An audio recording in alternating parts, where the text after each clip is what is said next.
monde, j'espère que ça va. Cette semaine, je vous fais une vidéo sur l'eau. Parce que je reçois souvent des messages avec des questions qui sont complètement légitimes parce que c'est quand même un peu important. Donc on fait un petit récap. Première chose à savoir, l'eau du robinet n'est pas potable au Mexique.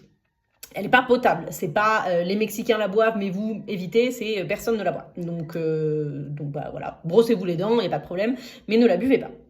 Si vous allez par exemple au restaurant de l'hôtel, vous allez avoir les serveurs qui vont venir, qui vont vous servir des verres d'eau et c'est de l'eau en carafe qui arrive.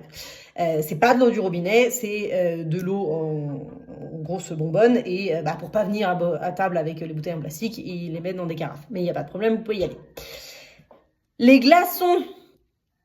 Je ne compte plus le nombre de messages. Maëva, on vient d'arriver à l'hôtel et ils nous donnent des cocktails et ça a l'air très bon, mais il y a des glaçons. Qu'est-ce qu'on fait? Vous pouvez y aller, pas de problème. Les glaçons sont faits avec de l'eau purifiée, avec de l'eau en bouteille et ils sont rachetés comme ça. Donc, si vous allez même dans les petites supérettes ou supermarchés, vous verrez qu'il y a des gros congèles avec des sacs de glaçons à l'intérieur.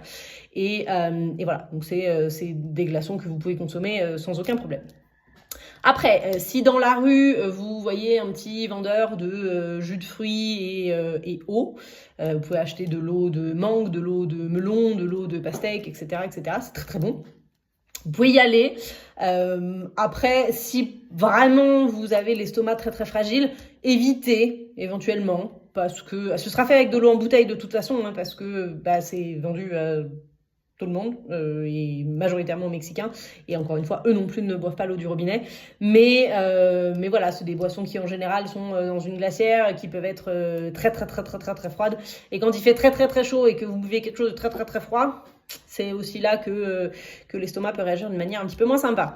Donc voilà, éventuellement évitez ça, mais sinon moi j'en bois très souvent et c'est très très bon.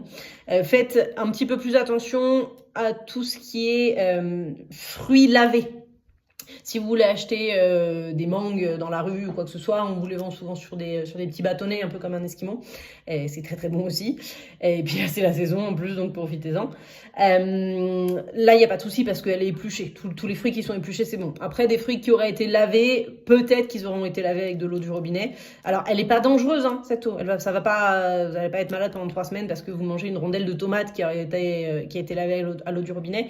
Mais voilà, si vous êtes inquiet par rapport à ça et si vous savez que vous avez un système digestif qui réagit facilement, évitez, mettez tout ce qui a pu être lavé un peu sur le côté. Mais voilà, donc l'eau n'est pas potable, mais vous pouvez vous brosser les dents. Quand on vous sert de l'eau en carafe ou des glaçons dans un verre à l'hôtel, il n'y a pas de problème, vous pouvez y aller.